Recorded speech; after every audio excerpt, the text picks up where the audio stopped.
Doing well. I'm going to talk today on the Black Financial Channel about this common mistake that a lot of investors make. It's a common mistake that a lot of people make. It's very simple, but here's the thing: making this mistake will cause you tremendous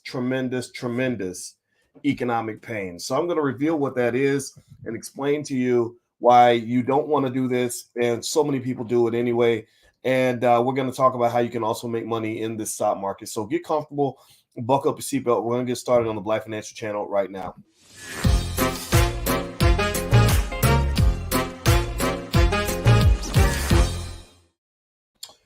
Good morning. Welcome to the Black Financial Channel. This is theblackfinancialchannel.com. My name is Dr. Boyce Watkins. I'm your friendly neighborhood finance professor. On the Black Financial Channel, we talk about Black wealth and Black economics every single day from a Black perspective. And we also believe in the B1 philosophy. B1 means that we are Black first. That means that we put our community at the top of our priority list. B1 means that we are closing the racial wealth gap. B1 means that we break generational curses. We do not continue them. B1 also means we educate our kids. And B1 also means that we teach wealth to our families and to our children. If you agree with this philosophy, put a hashtag B and the number one in the chat, hashtag B1. I want to say good morning to everybody. Please feel free to shout out the city that you're from. I'd like to see what cities you guys are coming from. And I see Vic, and my name is Corey, and Ofosu, and everybody else. Let me just jump right into the conversation for today. How many of you are invested in the stock market? Give me a guess if you're invested in the stock market. And I'll say hi to everybody on TikTok. I don't go live on TikTok that often. Today's one of the few days that I've done this. How many of you are invested in the stock market? How many investors we got in the building? Dale Jackson from Daytona Beach. What's going on? Hey, Tommy Lee. He says, let's connect. I wish I could. It's kind of tough, because I come to the convention. The All Black National Convention happens actually in October 28th through the 30th in Charlotte, North Carolina. It's where all of the forward-thinking, intelligent Black people gather with our families, and we all get together and we make plans for the future. We have workshops and panels on everything from politics to economics to crypto.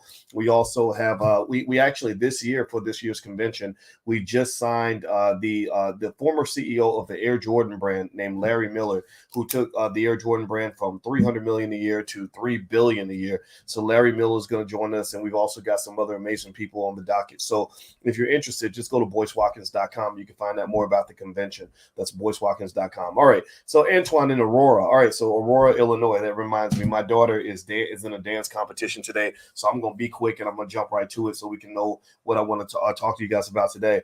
The thing that was on my mind today, I woke up this morning and it just came to my brain. This is something I have known for many years, back from when I was working on my PhD to I wrote about it in my dissertation. I wrote about it through tons of research papers that I wrote when I was on the faculty of Syracuse University. And it's super simple. And I said, you know what? I don't know if everybody knows this. Sometimes you just have something in your head and you just think everybody knows it. And then you realize, wait, a lot of people don't know it, because if everybody knew it, they would do something different. And here's what I figured out, right? So let me ask y'all a question. How many of you have noticed that the stock market has been dropping? How many of you have noticed the stock market has been just kind of gutted? And give me a yes in the chat if you've been watching and just sort of been like, oh my God, this is terrible. Stock market's going down. Lord Jesus, what is I going to do? Right? How many of y'all felt that way? I get it if you feel that way, because it's painful. It sucks, right? It's like, oh God, I hate this, right? You start feeling poorer and poorer and poorer. And there's studies that show that that declining wealth has a psychological effect. Like men literally have a harder time getting it up, if you know what I mean, when their money ain't right, and women also have tremendous anxiety when the money ain't right. So that just, that's just a little bit of factoid there. So you watch the stock market go down. It's really sucked to watch this. What really is probably making it kind of sad is you guys have heard me as I'm giving you updates on what's going on in the market. I'm in here every single day. You've heard me tell you that there are indicators to say that it won't get better anytime soon. That there's nothing out there saying like, oh, we got sunny days on the horizon. No, we got some more thunderstorms on the way. Okay. But here's the thing. So here's the culmination. The first 6 months of this year have been the worst first half of the year since 1970. Now, to give you an indicator of 1970, let me give you some stats. Stats on the year 1970. Let's see here. You know how they have those things where they always tell you like like what's the what was the cost of bread and stuff like that. Let me see. Let me see if I can find anything. Well, first of all, the total population of the U.S. is this right? Oh, the world population in 1970 was half of what it is now. I'm sure the price of bread was like 1/20th of what it is right now. The price of gas was maybe 20 cents, 30 cents a gallon. Minimum wage was probably $1, 20, right? So Richard Nixon was president, right? So we've had the worst first half of the year since 1970. Is that bad or is that good? Is that bad or is that good? Because I want you to understand something. When that happens, and the data shows this, whenever the market starts dropping, black people start selling like crazy. Black people start dumping all their stocks. White people do it too. I'm not saying that they're immune from making mistakes, but I'm talking about our people. We sell our stuff. We like, oh, gotta get away from the stock market. Oh Lord Jesus, gotta go because it's going down. It's going down. And here's the thing, though. I want to ask you this question. When you want to go to the mall and buy clothes, do you want the prices to be higher or do you want them to be lower? Answer me in the chat. Everybody give me an answer in the chat. Do you want the prices to be hiked up or do you want the prices to be down? When you go to the grocery store and you buy food, do you want food prices to be higher or do you want food prices to be lower? Answer me in the chat. Well, the answer is lower. The answer is lower for both. And if the price of food or the price of clothes or the price of cars is lower, are you more likely to buy or less likely to buy? Answer me in the chat. We're doing a basic 1 + 1 = 2 exercise, right? We're using logic here. A lot of this, and it's important to use logic because unfortunately, when people are scared, we become very illogical. When we're losing money, we become illogical. When we see things that look bad or scary, we become illogical. So I'm trying to sort of tap into the side of your brain that is logical, right? So you're more likely to buy. Well, why wouldn't that be true with the stock market?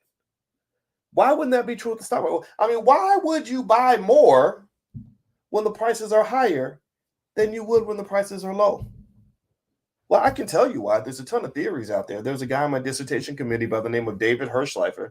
And what Dr. Hirschleifer talked about was what he called the herding effect. And in the herding effect, he said that people they run in packs. People copy the crowd. They do what everybody else is doing. They do what's trendy. And let me just tell you all a little secret. This is where I'm probably going to offend some people here. I hate saying it, but black people love to follow the crowd. Not all of us, not every one of us, but when they do studies on who likes to be hip and trendy and kind of do what everybody else is doing, they say that we kind of are near the top of that list. And what I'm telling y'all to do is stop being trendy, stop following the crowd, stop doing what everybody else is doing, because those people are broke. Those people are struggling. Those people are not going to be doing well after this recession is over, or even during the recession. And I want you to do well. I want you to flip the narrative. I want you to have a different set of outcomes. I want you breaking generational curses. I don't want you continuing the same messed up crap that got you to where you are right now. I don't want you to continue doing what Grandma Lois did and what Uncle Willie did, because some of what they did when it came to investing wasn't quite right. And I don't blame them. They didn't have access to the information that you and I have. Right. I learned all this from reading tons of research papers and studying the stock market over the last 120 years. And one thing I can tell you with complete certainty is that anybody who has been a heavy buyer of stocks during the downturn has always done well long term as an investor. If you were simply a person who said, when everything goes down, I'm buying more. And when it goes up, I might still keep buying, but I'm not going to buy as much, but I'm going to keep on buying. I'm going to buy when it goes up. I'm going to buy when it goes down. When you are what Warren Buffett refers to as a net buyer of stocks, you're going to win. Your family is winning. Generational curses dead, at least the financial ones anyway. Right? I mean, money won't make you not crazy, and money won't take away some people's ignorance. But that generational curse of poverty is gone. In a generation, it's gone. And this is interesting, right? It defeats that narrative that says that if you're black, you're supposed to be poor. Who wrote that law? Who wrote a law saying that black people are supposed to be broke? And who enforces that damn law? That ridiculous, irrational, non-existent law? Who enforces that law that says black people are supposed to be broke. I don't know who that person. That don't even make no sense. But you see it all the time. You see people. You know what I'm talking about. You see people that will get mad at you if you ain't struggling, or they'll say, "Well, you don't know you ain't been through what I've been through." Well, maybe I don't want to go through what you went through. Maybe I was lucky enough to have somebody that protected me from what you went through. I get it. We all go through things. My daddy abandoned me before I was born, but I don't want other people going through that. I don't want other people to know what it's like to not be wanted as a child. No, so stop all that nonsense where you think that somehow being broke and struggling and traumatized is equivalent to being black. That simply is not true. So here's what I'm saying to you right now, and this is what I'm gonna say, and then I gotta go get ready because my daughter's doing her dance competitions, and I want to be in the crowd and so I can cheer her on. I am a dance dad, and I try to follow the moves while she's up there dancing because I want to see her do well. The reality is this: right now you are in the trenches. Right now you're watching the market just burn down to the ground. You're watching things go down. You're just seeing a ton of bad news. And one of the things I can tell you as a professor of finance, I say this repeatedly, not because I'm trying to brag, but because, well, I did earn my PhD, but also because I want to make it clear that I'm not just some fake guru on the internet who sounds good. I'm not trying to sound good. I'm trying to sound accurate. I'm not trying to have charisma that will make you follow me on the internet. I'm simply trying to give you information that's going to improve your life. So I can tell you with complete certainty that if you are a consistent buyer of stocks, when the market goes down, you're going to do well. And the rule is that when others are greedy, you want to be fearful. And when others are fearful, you want to be greedy. So right now is the time to be greedy because the whole world is scared. And when the whole world is scared, you know what they do? They let their stuff go cheap. They're like, "Oh God, I gotta get away. I don't want to be in the market here. You can just take it." They become like the crackhead that they're selling the TV for $5 and they selling the here you can have my car. My car's $45. Can you give me $45? That's what's going on right now. And you don't want to be in that category, right? You don't want to be in the category of offering fire sale prices to people who know how to keep a level head in the middle of an economic downturn. Because the people that can keep their head in the middle of chaos are the ones who walk away as the winners. So the word for today is winner. Everybody in the chat, type the word winner because that's what you're going to be. That's what your family is going to be. And in fact, actually, if you want a simple, straightforward blueprint that won't cost you a nickel, if you go to at boycewatkins.com, there should be a link to my book on how to invest with $5 a day, how to literally invest with the amount of money it costs you to go to McDonald's, the amount of money that's less than a Popeye's chicken value meal. And I did this deliberately because I had so many people that said, "Well, black people can't invest. Black people can't afford to invest." I said, "Well, black people can afford McDonald's. Black people can afford Popeye's chicken. They make billions of dollars off black people. So how about we look at what would happen if you invested the same amount of money you spend on fast food?" I'm not saying don't eat fast food. I mean, it's up to you to make that decision health-wise. But I'm saying, how about every time you go to McDonald's, you invest the same amount in your future that you just invested in that cheeseburger that's going to make you fat and give you a heart attack? Right? How about every time you go to Popeye's chicken, you invest in the stock market as much as you just invested in that greasy refined refined diabetes they just handed you. Right? I'm simply saying balance is the key. I'm saying that people who plan for the future control the future. Those who do not plan for the future get victimized by those who had a plan. So make a plan for your family.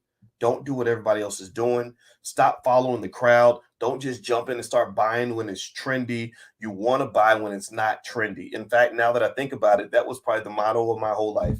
I literally, the best blessing my mother gave me, God bless my mama. My mama didn't have a lot of education, but the best blessing she gave me was she reminded me consistently, do not go doing what those other kids are doing. Do not try to fit in. Do not try to be the cool kid at school. The cool kid is the one who gets locked up on the dope charge. Don't copy other people. You do you. Go do you, because your family is going to be successful. Some of their families are not. I wish them the best, but I wish even better for you. All right. So that's my 2 cents for today. By the way, just a reminder, today is July 1st. Tomorrow, Danielle Leslie, who is an expert on course creation, on how to make money actually teaching online, which a lot of people are doing this right now. And it's actually a great way to make some extra money. She is doing a free event tomorrow on July 2nd. at 1 p.m. Eastern in the Black Business School on how to create a profitable online course in 30 days or less. If that is of interest to you, then just go to boycewatkins.com. Look at the top. There's a link right there at the top. And also on July 7th, you guys may or may not know, but I'm actually doing a Black Wealth Boot Camp on how to generate consistent income by selling call options. A lot of people talk about buying options because they want to gamble. I actually sell options because I want the income. I don't want to be a gambler. I don't want to be the gambler. I want to be the house. When you sell the options, you're the house. When you're buying the options, you're the gambler. I can show you how to be the house. So feel free to go to boycewatkins.com. If any of that is of interest to you, we will take good care of you. And again, we have refunds and all this stuff. So if you're not happy for any reason, we give you your money back. Okay. All right, guys. Well, please have a wonderful day. God bless you. Hit the thumbs up button on your way out. And I'm about to head out to my daughter's dance recital. I'll see you guys soon. And hello to everybody on TikTok. It's my first time going live on TikTok in a while, but I'll start doing that more in the future. So take care. I'll talk to you soon. Have a good day. Peace.